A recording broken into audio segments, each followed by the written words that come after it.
variável determinante no valor do trabalho, caducou. O que não caducou e que permanece vivíssimo na teoria marxista do valor é a ideia de fetiche. Isso aí o Marx acertou na mosca, né? Diz, olha, a mercadoria tem um valor de uso e tem um valor de troca, né? Um valor de uso e um valor de troca.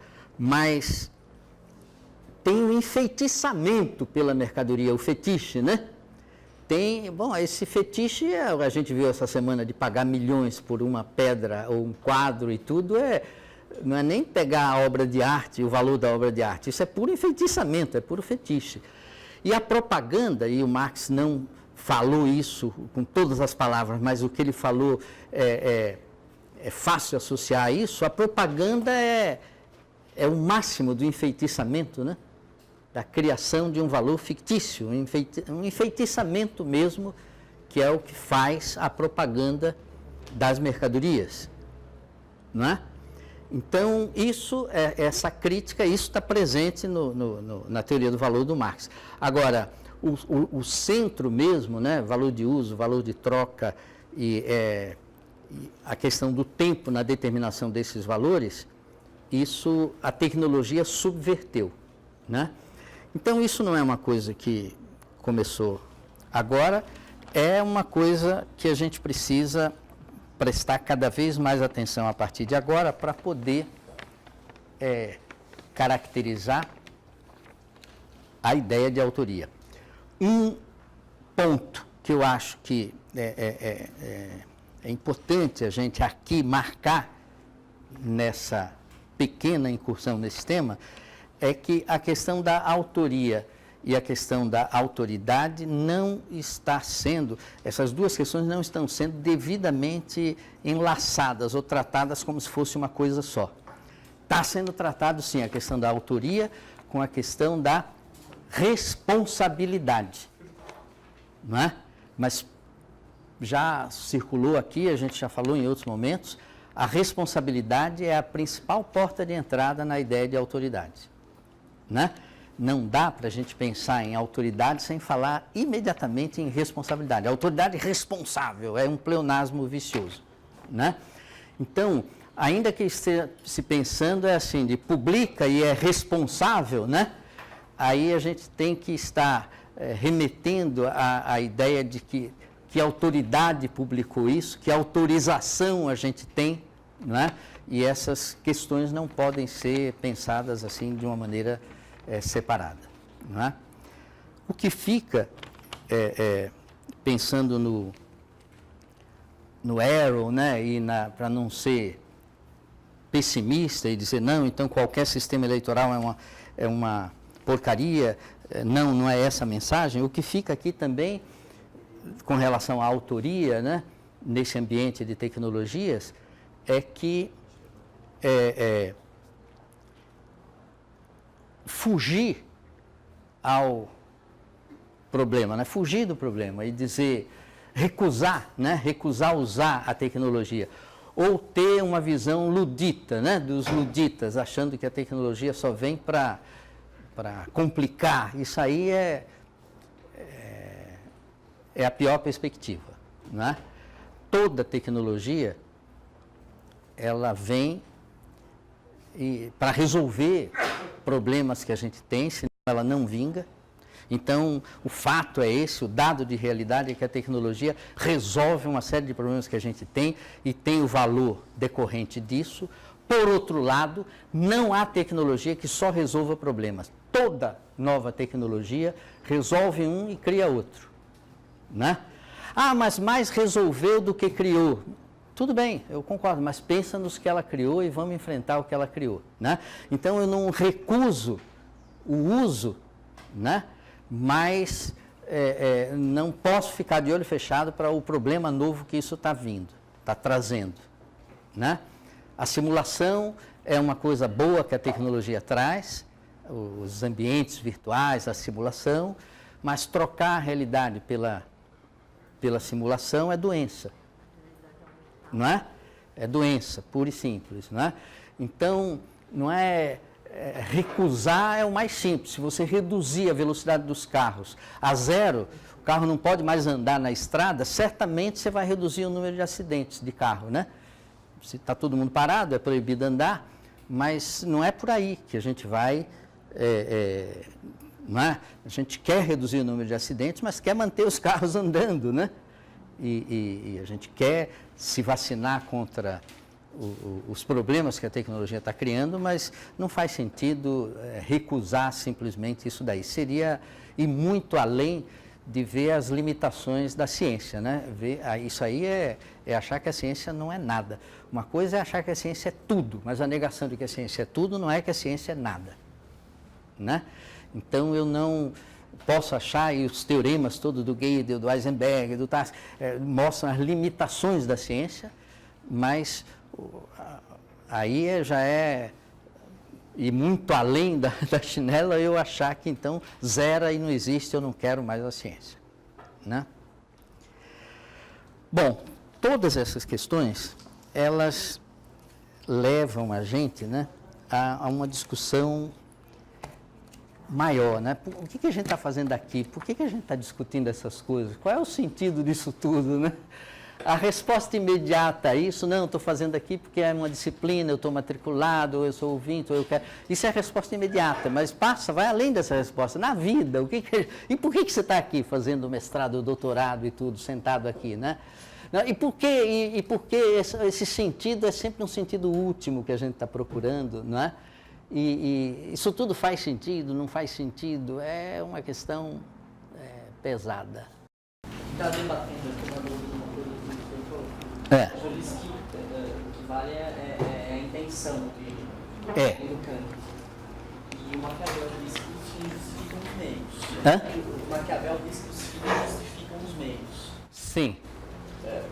E eu sei, mas eu não consigo dizer porquê, que se a intenção no fim é boa, ainda assim os meios não são justificados por essa intenção.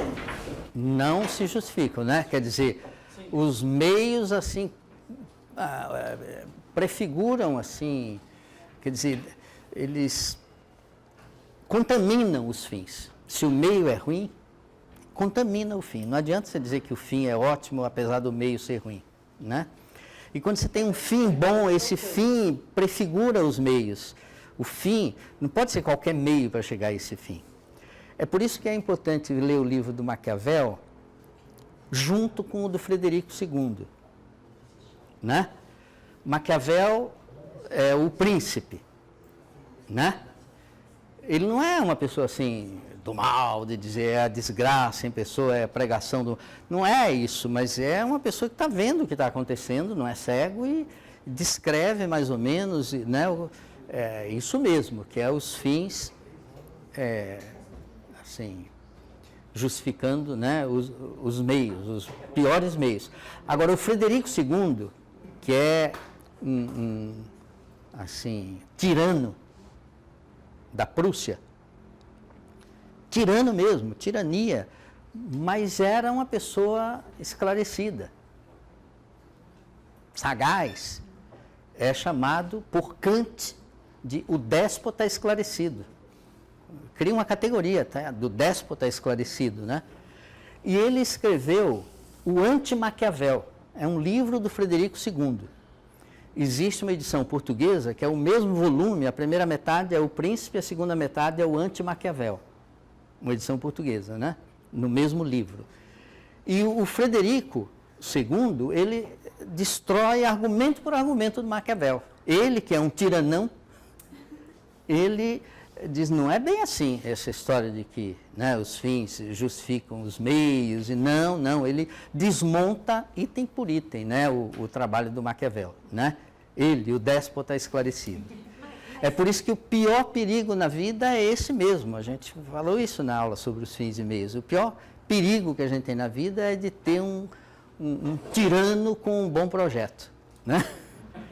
Um tirano com uma ideia maravilhosa é terrível.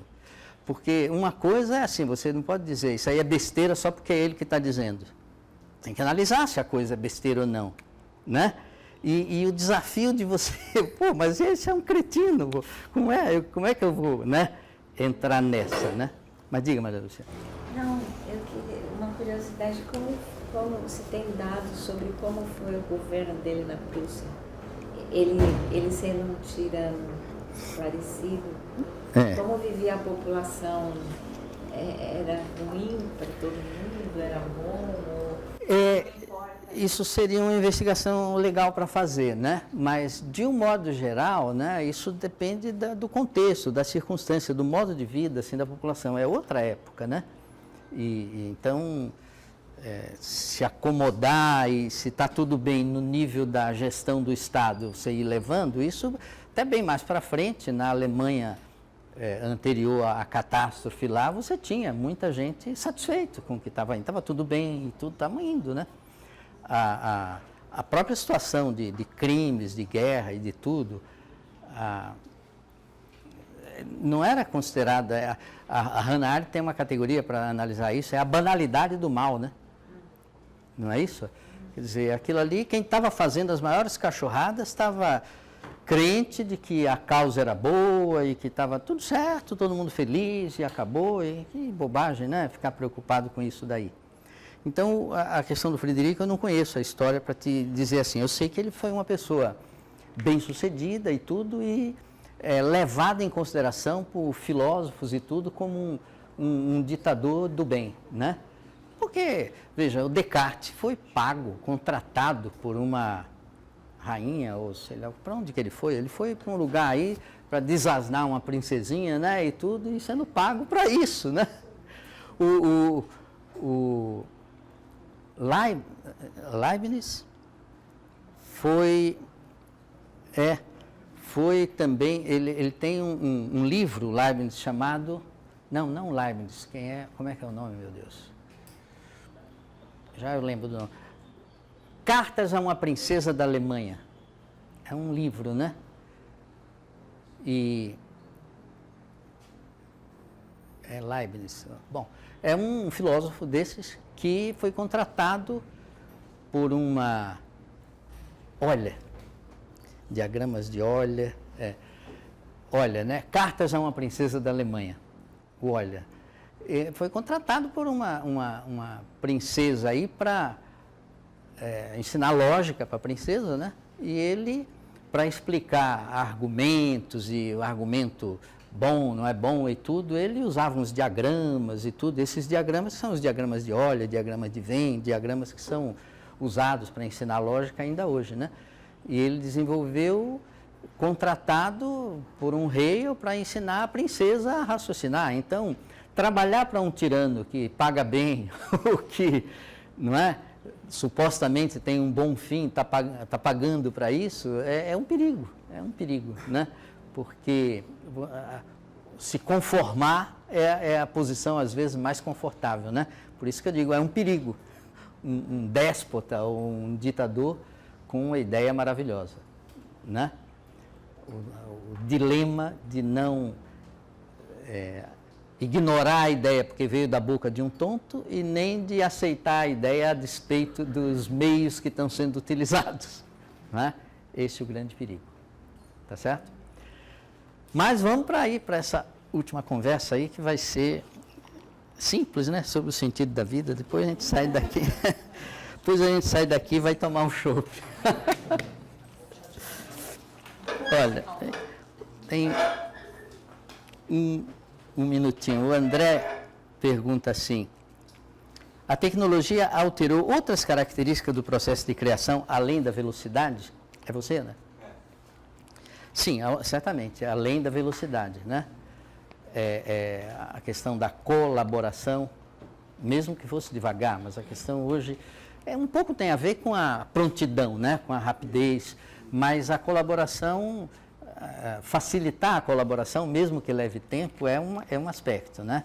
Novos sistemas de proximidade, não é? A questão é essa: a criação mudou com a tecnologia, ou ela só ficou mais acelerada? Mas mudou, muda, viu, André? Muda. Veja, o Walter Benjamin escreveu um livro que é uma referência, que é assim: A obra de arte na era da reprodutibilidade técnica, não é isso?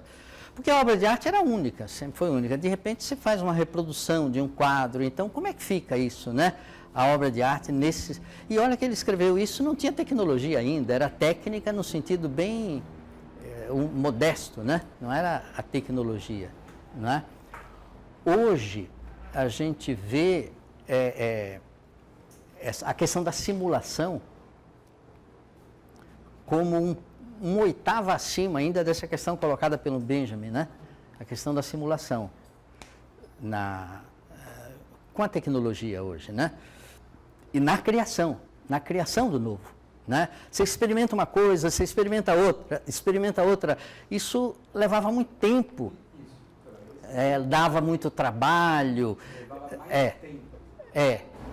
Mas além disso, eu fico pensando, eu fico fazendo uma analogia com esse acelerador de partículas. Sim. Ele não muda o fenômeno, ele só torna o fenômeno mais provável. Se a gente fosse esperar uma partícula se chocar com outra, para ver qual que era o que acontecia, a gente já podia ficar esperando séculos. Milênios, já. O acelerador de partícula faz com que isso aconteça mais rápido do que no... Sim. Faz com que a probabilidade desse fenômeno aumente. Então isso acelera o nosso conhecimento sobre o fenômeno. Isso. Mas não muda o fenômeno.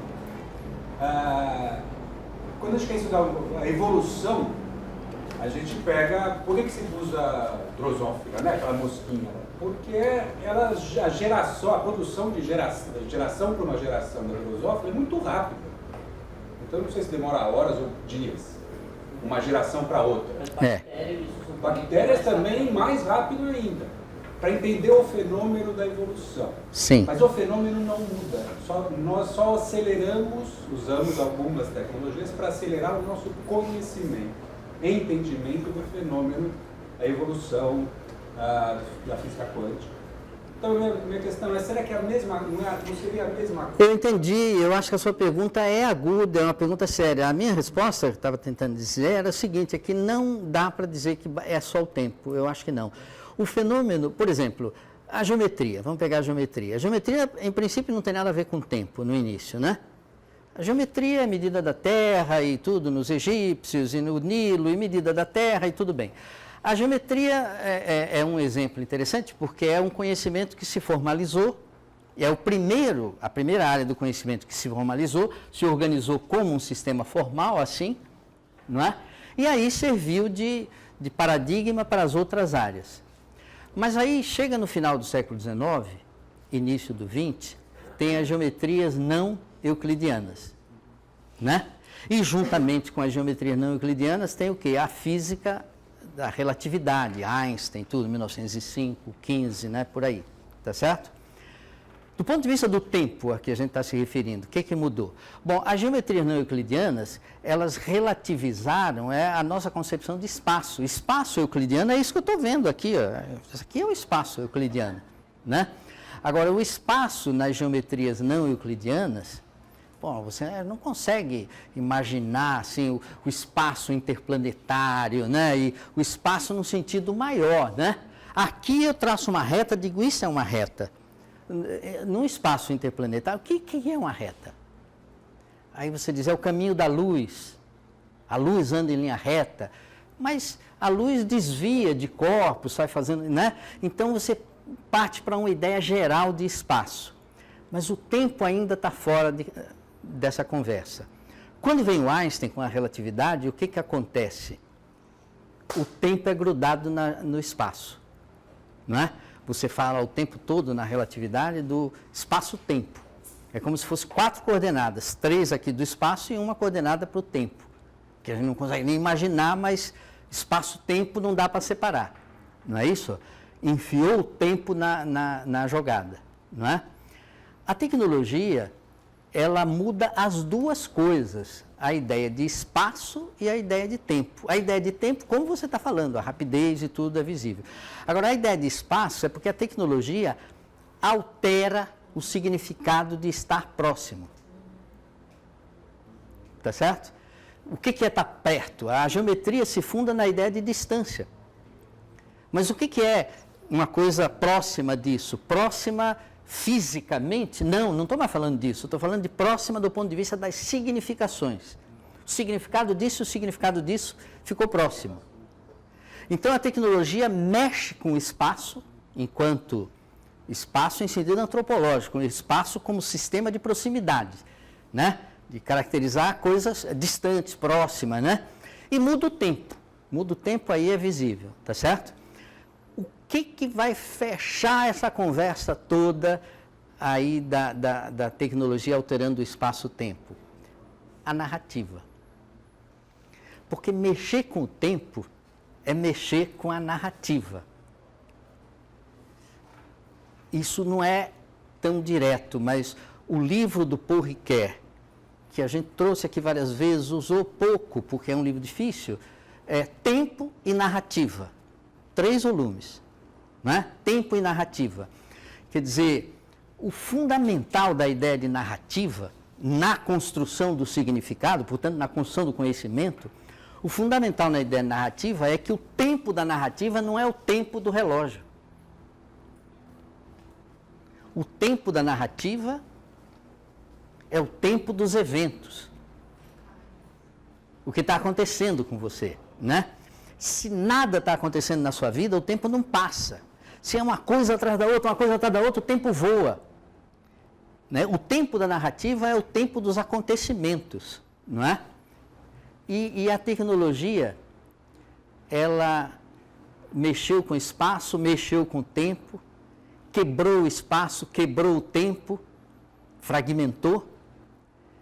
E como é que se junta esses cacos aí? Esse é o grande nó. Por incrível que pareça, os games estão sendo um experimentozinho de construção de narrativas, de reconstrução de narrativas, né? Ainda que de uma maneira bem brincadeira, aparentemente irrelevante, mas não tem nada de irrelevante essas coisas dos meninos aí, games, viu? Tem que prestar muita atenção nisso daí, porque está sendo um experimentozinho de contar história, um modo de contar história que incorpora essas transformações, tanto no espaço como no tempo, não é? Claro que isso é brincadeira, mas aí para onde isso está indo? Qual é a ficção, a imaginação da gente, né? Mas os games são coisa séria, né? Coisa para a gente ficar de olho. Mas é isso. Eu tendo a dizer que não é só no tempo, porque desde a relatividade o tempo e o espaço estão grudados. E agora a narrativa está aí também para misturar tudo.